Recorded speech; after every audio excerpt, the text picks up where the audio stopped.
ईशा इन सब से अनजान चादर को फैलाने में मसरूफ थी, जो बहुत बड़ी होने की वजह से ईशा से संभल नहीं रही थी। इतने में शान भी आ गया। शान ने इस लड़के को अपने घर की छत की तरफ देखते हुए देखा। शान ने भी इसके ताकुब में देखा। गुस्से से इसका खून खौल उठा। इसने हाथ का मुक्का बनाकर अपनी कार पर मारा। फिर इस लड़के के पास गया। इसका गिरेबान पकड़कर अपने करीब करके एक एक अल्फाज चबा चबा कर कहा, तेरे घर में माँ बहन नहीं है जो दूसरों के घरों पर गंदी नजर रखे हुए है। इस लड़के ने बड़े आराम से शान के हाथ से अपना गिरेबान छुड़वाते हुए कहा, भाई हमारे घर में माँ बहन है, सबको पता है, पर तेरे घर में ये खूबसूरत परी कहाँ से आ गई। इसने ईशा की तरफ खबासत से देखते हुए कहा, जो चादर का मुआयना करने में मशगूल थी, सही तरह से फैल गई है या नहीं। शान ने इसको धक्का देते हुए गुस्से से कहा, दफा हो यहाँ से, मेरे घर के करीब नजर आया तो जान से मार दूंगा। शान इसको धमकी देकर सीधा घर में दाखिल हुआ। बिना रुके छत पर गया और ईशा का हाथ पकड़कर घसीटता हुआ नीचे ले आया। ईशा इस हमले के लिए तैयार न थी। वो गिरते गिरते बची थी। शान ने कोई परवाह नहीं की।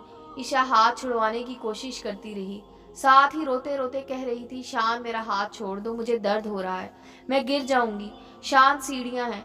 शान ने एक ना सुनी और सीधा ईशा को नीचे लाकर फेंका। वो जमीन पर गिर गई।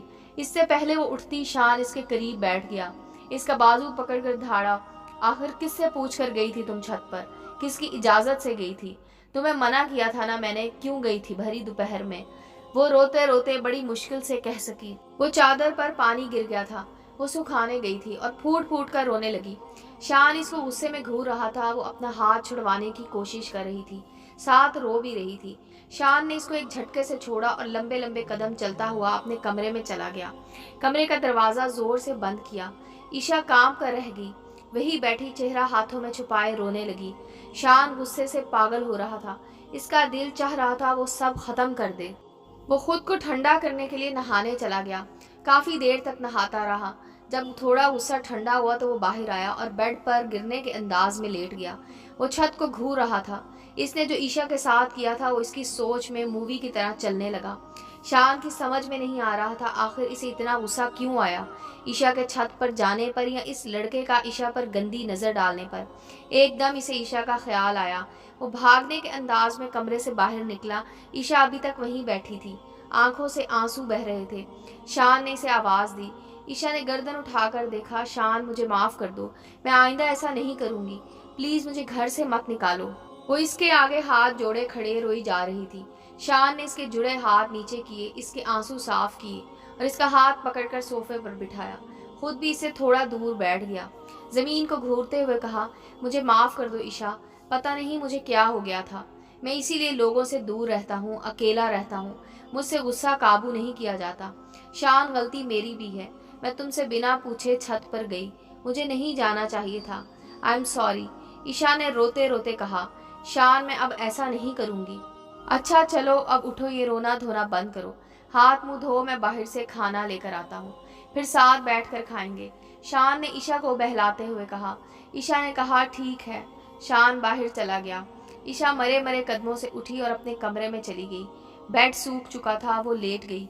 शान के बारे में सोचने लगी, ये कैसा इंसान है, कभी इतना अच्छा बन जाता है, कभी इतना बुरा, कभी इतना गुस्से वाला, कभी इतना प्यार करने वाला, फिर भी मुझे इससे मोहब्बत है, आखिर क्यों? ईशा खुद से ही सवाल कर रही थी। जवाब न बन सका तो सर झटक कर वॉशरूम में चली गई। जमील एक नहायत ही आवारा और अय्याश लड़का था। मोहल्ले की हर लड़की पर नजर रखता था। आज इसने ईशा को देख लिया था और शान ने जिस तरह इसको बेइज्जत किया था, अब वो इंतकाम की आग में जल रहा था। इसके दिमाग में एक शैतानी मंसूबा आया जिस पर इसने फौरी तौर पर अमल किया। फिर एक शैतानी मुस्कुराहट के साथ अपने रूम से बाहर निकला। मामा आप कहाँ हैं? जमील बेटा मैं किचन में हूँ, यहाँ आ जाओ। जमील की माँ ने किचन से ही आवाज़ लगाई। वो किचन में आ गया। मामा खाना पक गया क्या? भूख लग रही है। हाँ बेटा पक गया है, तुम बैठो मैं लगाती हूँ खाना। जमील खाने की टेबल पर बैठ गया। सुरैया बेगम जमील की माँ खाना ले आती हैं। दोनों खाना खाते बातें भी करते हैं। बातों बातों में जमील माँ से कहता है, मामा शान को जानती हैं आप? सुरैया बेगम सोचते हुए बोली, हाँ वो जो हमारे पड़ोस में रहता है। जी मामा वही। हाँ वो तो बड़ा प्यारा बच्चा है, खामोश खामोश सा अपना काम से काम रखता है, किसी के मामले में टांग नहीं अड़ाता, मेहनती भी बहुत है। जमील चिढ़कर बोला, ओहो मामा, ये शान का तारीफ नामा बंद करें और मुझे ये बताएं कि इसने शादी कर ली है क्या। सुरैया बेगम ने अपने बेटे की इस बेतुकी बात पर हैरान होते हुए कहा, अरे पागल हो गए हो क्या? शादी कर ली होती तो पता ना चलता सबको। हमने तो अकेला ही देखा है इसको हमेशा। जमील की आंखों में चमक आ गई। अब खुलेगा शान का राज। वो दिल ही दिल में मुस्कुराया। सुरैया बेगम कहती हैं, बेटा तुम क्यों पूछ रहे हो? मामा, आज दोपहर को लड़की देखी मैंने, इसकी छत पर कपड़े सुखा रही थी। बेटा कोई मासी रख ली होगी इसने। नो मामा, इतनी खूबसूरत लड़की और कपड़े भी कीमती पहने हुए थे, कोई मासी ऐसी होती है क्या? जमील ने कहा। सुरैया बेगम ने सोचते हुए कहा, अच्छा होगी कोई, छोड़ो तुम खाना खाओ। जमील खाने पर झुक गया। सुरैया बेगम का गली की ज्यादातर औरतों से मिलना जुलना था। उन्होंने अपने बेटे की कही हुई बात की तस्दीक करने के लिए गली की 3-4 औरतों से और पूछ लिया, इसी तरह जैसे जमील ने इनसे पूछा था। इसी तरह ये बात हर एक के घर में बहस का मौजू बनी हुई थी। कुछ औरतों ने भी आग पर तेल डालने का काम किया था, यानी कुछ ना भी देखा हो वो भी कह रही थी हमने भी देखा है। इस तरह ये बात जानना और भी ज़रूरी हो गई थी कि कहीं शान कोई जायज़ नाजायज़ काम तो नहीं कर रहा, हमारे मोहल्ले का नाम खराब होगा। सबको जब कोई जवाब नहीं मिला तो सोचा कि सुबह शान से आमने सामने बात करेंगे। रात का वक्त था, ईशा खाना खाकर सो चुकी थी, जबकि शान टीवी के सामने बैठा ईशा के साथ अपने किए हुए रवैये के बारे में सोच रहा था। शान खुद से ही कह रहा था, आखिर क्या हो गया था मुझे, इतनी सी बात पर इतना गुस्सा क्यों आया मुझे, या मुझे गुस्सा इस बात पर आया कि वो गलीज मेरी ईशा को गंदी नज़रों से देख रहा था। इसके चेहरे के नकूश एकदम बिगड़े थे और इसे ये भी ख्याल नहीं था कि इसकी ज़बान से अभी मेरी ईशा निकला है। वो खामोशी से जमील को बुरा भला कहता रहा, वही सोफे पर सो गया, इस बात से अनजान कि जमील इसके लिए कितनी बड़ी मुसीबत खड़ी कर चुका है। ईशा सुबह जब नीचे आई तो शान को सोफे पर सोता पाया। इसने टाइम देखा, 8:30 बज रहे थे, जबकि शान का उठने का टाइम 8 बजे का था। वो इसको उठाने के इरादे से आगे बढ़ी। वो किसी मासूम बच्चे की तरह लग रहा था। इसे ईशा देखती रह गई और शान को उठाने की बजाय इसका दीदार करने वही सोफे पर बैठ गई। वो मोहब्बत भरी नज़रों से इसे देख रही थी। एकदम से दरवाजे पर जोर से दस्तक हुई और फिर होती ही चली गई। शान की आंख खुल गई। ईशा की आंखें बचते हुए दरवाजे पर थी। शान उठ के बैठ गया। ईशा को पुकारा। इसने पीछे मुड़कर देखा तो वो बुरी तरह डरी हुई थी। घबराओ नहीं, मैं देखता हूँ, तुम खामोशी से यहीं बैठो। शान दरवाजे की तरफ बढ़ गया। ईशा सर झुकाकर बैठ गई। शान ने दरवाज़ा खोला तो हैरान रह गया। मोहल्ले के आधे से ज़्यादा लोग दरवाजे पर खड़े थे, इनमें सबसे आगे जमील था। शान को सारा मामला समझने में देर न लगी। शान को जमील पर बहुत गुस्सा आ रहा था। वो इसको खा जाने वाली नज़रों से देख रहा था। तभी जमील लोगों से कहता है, पूछो इससे कौन है वो लड़की जिसको इसने घर में रखा हुआ है। लोग भी शोर मचाना शुरू हो गए, कौन है वो लड़की? शान जोर से चीखा, कोई लड़की नहीं है मेरे घर में। कोई इसकी बात नहीं सुन रहा था। शान ने परेशान होकर लोगों की तरफ देखा जो इसकी कोई बात सुनना ही नहीं चाहते थे। शान का सब्र जवाब दे गया। वो जोर से धाड़ता है, हाँ है मेरे घर में लड़की। सारे लोग एकदम खामोश हो गए। ये मेरा घर है, मेरी मर्जी मैं किसी को भी रखूं।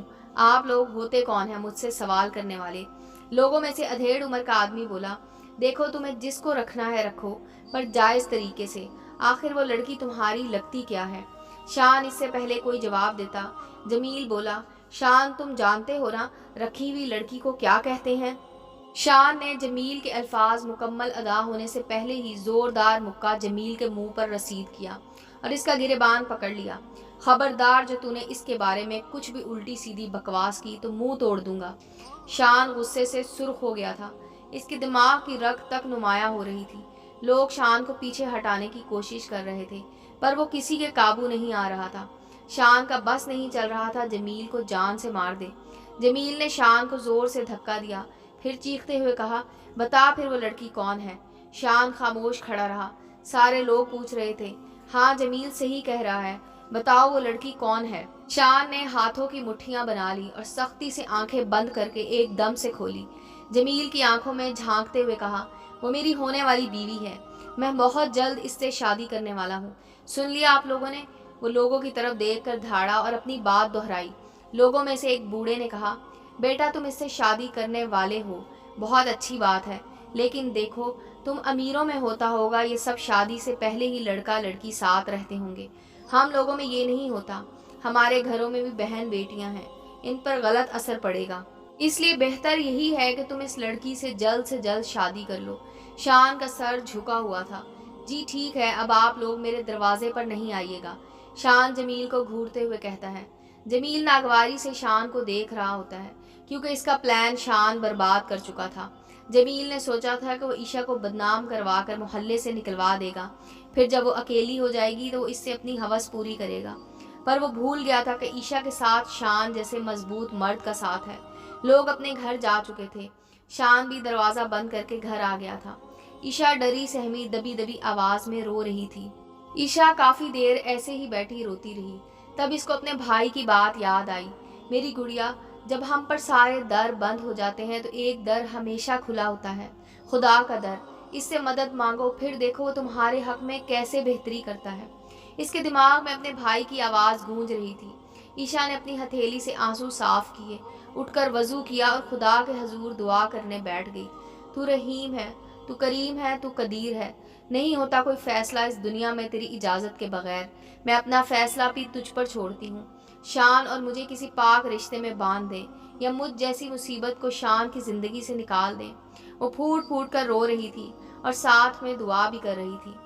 उम्मीद है दोस्तों स्टोरी अच्छी लगी होगी। चैनल को लाइक और सब्सक्राइब करें और बेल आइकॉन का बटन दबाना मत भूलें, ताकि हर नए आने वाली स्टोरी का नोटिफिकेशन आपको मिल सके।